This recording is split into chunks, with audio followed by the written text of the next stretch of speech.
Super prime time തുടരുന്നു. Advocate P H Sreedharan Pillai, താങ്കൾക്ക് മറുപടി പറയാം. വേണു, ഇതിൽ സക്രിയമായി എനിക്ക് അതിനെപ്പറ്റി പറയാനുള്ള വിഷയമുണ്ട്. അതിനുമുമ്പ് എൻ്റെ സുഹൃത്തുക്കളെല്ലാം പറയുന്നത് അവരെല്ലാം ഒറ്റക്കെട്ടാണല്ലോ ഇക്കാര്യത്തിൽ എല്ലാ കാര്യത്തിലും അവർ രാഷ്ട്രീയമായിട്ട് ഇപ്പോൾ ഒന്നാകുന്ന സ്ഥിതിയാണ്. അതുകൊണ്ട് ഞാനൊരു കാര്യം പറയാൻ ആഗ്രഹിക്കുന്നു.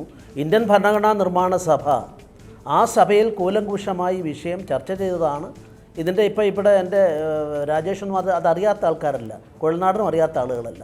അതുകൊണ്ട് ചർച്ച ചെയ്ത് എന്ത് കാരണത്താലാണെന്നുള്ളത് ഒരു ആവർത്തി കൂടി നിങ്ങൾ വായിക്കണം എന്നവരോട് ഞാൻ അഭ്യർത്ഥിക്കുകയാണ്. ഇന്ത്യൻ ഭരണഘടന നടപ്പാക്കണമെന്ന് പ്രഖ്യാപിച്ചിട്ടുള്ള നിർദ്ദേശങ്ങൾ നടപ്പാക്കണമെന്ന് സുപ്രീം കോടതിയും ആവർത്തിച്ച് പറഞ്ഞ ഒരു നാട്ടിൽ അതിനുവേണ്ടി ശ്രമം നടത്തുന്നത് ഇന്ദിരാഗാന്ധി പ്രധാനമന്ത്രിയായപ്പോൾ പ്രത്യേകമായി സംസ്ഥാന സബ്ജക്റ്റ് ആയതുകൊണ്ട് സംസ്ഥാനങ്ങളോട് ആവശ്യപ്പെടുകയും ഏതാണ്ട് 12ഓളം സംസ്ഥാനങ്ങളെ നടപ്പാക്കുകയും ചെയ്ത ഒരു കാര്യത്തെ സംബന്ധിച്ചിടത്തോളം അത് ലംഘിച്ചാൽ 10 വർഷം വരെ 5 കൊല്ലം വരെ 10 കൊല്ലം വരെ ശിക്ഷ ഒരൊറ്റ കാര്യത്തിലൂടെ ഇടപെടുകയാണ്. ഒന്നാമത് ഈ 10 വർഷം 5 വർഷം എന്നത് ചില സംസ്ഥാനങ്ങളുടെ നിയമനിർമ്മാണത്തിൽ വന്നിരിക്കുന്ന ശിക്ഷാവിധിയാണ്. അത് ഒന്ന് അങ്ങ് പറയുന്ന ഏറ്റവും വലിയ 10 വർഷം എന്നത് ജമ്മു കാശ്മീർ നിയമം രൂപീകരിച്ചപ്പോഴുള്ള ശിക്ഷയാണ്. ഇവിടുത്തെ പ്രധാനപ്പെട്ട ഒരു കാര്യം ശ്രീധരൻപിള്ള, ഒരു മിനിറ്റ് അങ്ങയുടെ നിലപാടിലെ അടിസ്ഥാനപരമായൊരു പിശക്, ഭരണഘടനാ അസംബ്ലി ആയാലും സുപ്രീം കോടതി ആയാലും ഈ വിഷയം ഒരു ഘട്ടത്തിലും ഗോമാതാവ് എന്ന തരത്തിലല്ല കൈകാര്യം ചെയ്തിരിക്കുന്നത്. അതെന്താണ് അങ്ങ് ഒളിച്ചു വെക്കുന്നത്? ഒരു അഗ്രേറിയൻ എക്കണോമിയുടെ വളർച്ചയുടെ ഭാഗമായി എങ്ങനെ അത് ശാസ്ത്രീയമായും കൂടുതൽ ഉൽപാദനക്ഷമവുമാക്കാം, അതിനുള്ള മാർഗങ്ങളിൽ ഒരു ഉപാധി എന്ന നിലയിലാണ് പശുവിനെ, അതുപോലെ തന്നെ കാളയെ, എരുമയെ, ഇതെല്ലാം കാണുന്നത്. അങ്ങനെയാണ് കോടതി വിധി വന്നിട്ടുള്ളത്, അങ്ങനെയാണ് ഭരണഘടനാ അസംബ്ലിയിൽ ചർച്ച ചെയ്തിട്ടുള്ളത്. ഗോമാതാവിൻ്റെ പ്രശ്നമല്ല.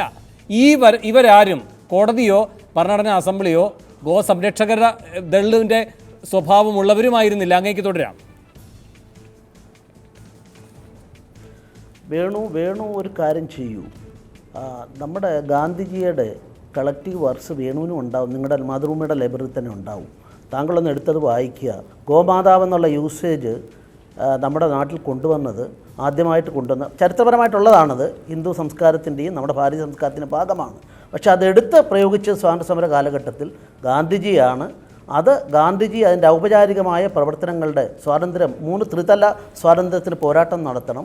ആ സ്വാതന്ത്ര്യത്തിൽ ഒന്നായിട്ട് പറഞ്ഞ കാര്യത്തിൽ സാമൂഹിക സ്വാതന്ത്ര്യത്തിൻ്റെ ഭാഗത്തിൽ ഈ കാര്യം പറഞ്ഞിട്ടുണ്ട്. അതൊന്ന് മനസ്സിലാക്കണമെന്ന് ഞാൻ ആ പശ്ചാത്തലം കൂടി. ഗാന്ധി പറഞ്ഞു ഇല്ലയെന്നായിരുന്നില്ല ചോദ്യം. പിന്നെ ഭരണഘടനാ അസംബ്ലിയും അതുപോലെ തന്നെ സുപ്രീം കോടതിയുമായിരുന്നു. നിങ്ങൾ സുപ്രീം കോടതി അവിടെ നിൽക്കട്ടെ. ഇന്ത്യൻ ഭരണഘടന അത് കൊണ്ടുവരുന്ന അവസരത്തിൽ അതിനുണ്ട്. മാത്രമല്ല, താങ്കളൊരു കാര്യം ഇപ്പോൾ ഒരു ടെലിഫോൺ ചെയ്തിട്ട് അബ്ദുള്ള ഒന്ന് വിളിച്ചു ചോദിച്ചു നോക്കിക്കോളൂ. അദ്ദേഹത്തിൽ എന്നെ കാണിച്ചെന്ന റെക്കോർഡ് ഞാൻ കാണിച്ചു തരാം. മുഹമ്മദ് അലി ജിന്ന അവരുടെ ബലിപ്പെരുന്നാൾ ദിനത്തിൽ പശുവിനെ ഒഴിവാക്കണമെന്ന് ജിന്ന നിർദ്ദേശം കൊടുത്ത കാര്യം ഞാൻ താങ്കളെ ബോധ്യപ്പെടുത്താം. പോരെങ്കിൽ ഞാൻ ഈ പറഞ്ഞ എൻ്റെ സുഹൃത്തിനോടും കൂടെ താങ്കൾ വസ്തുതകൾ ഇതെല്ലാം മറന്നുകൊണ്ട്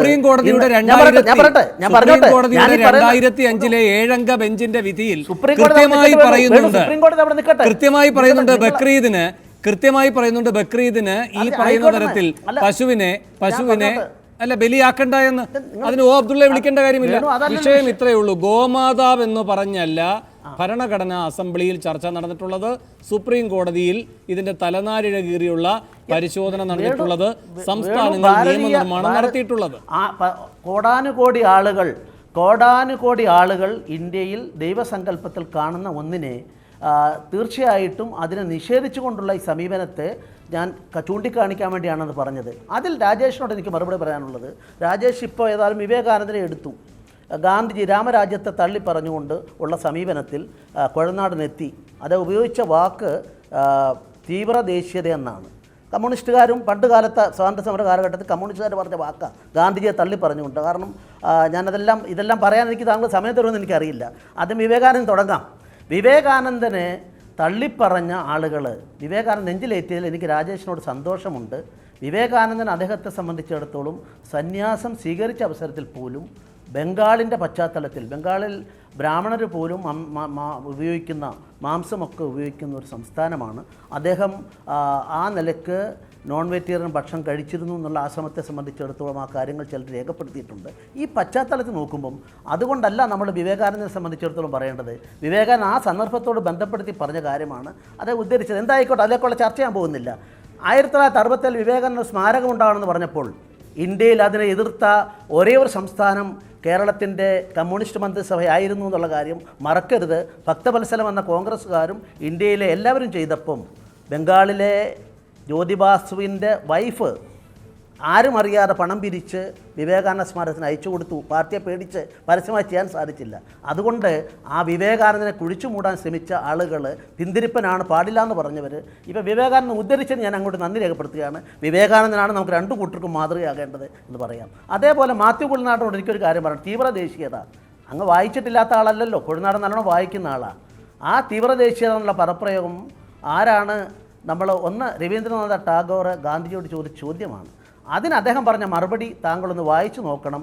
തീവ്രദേശീയത എന്ന് അന്ന് വിളിച്ചത് ഭാരതമാതാ കി ജയ് എന്ന് വിളിക്കുന്നത് പാടില്ല, ന്യൂനപക്ഷ വിരുദ്ധമാണ്. കമ്മ്യൂണിസ്റ്റ് പാർട്ടിയുടെ നിലപാടായിരുന്നു. നിഷേധിക്കാമോ രാജേഷിനെ?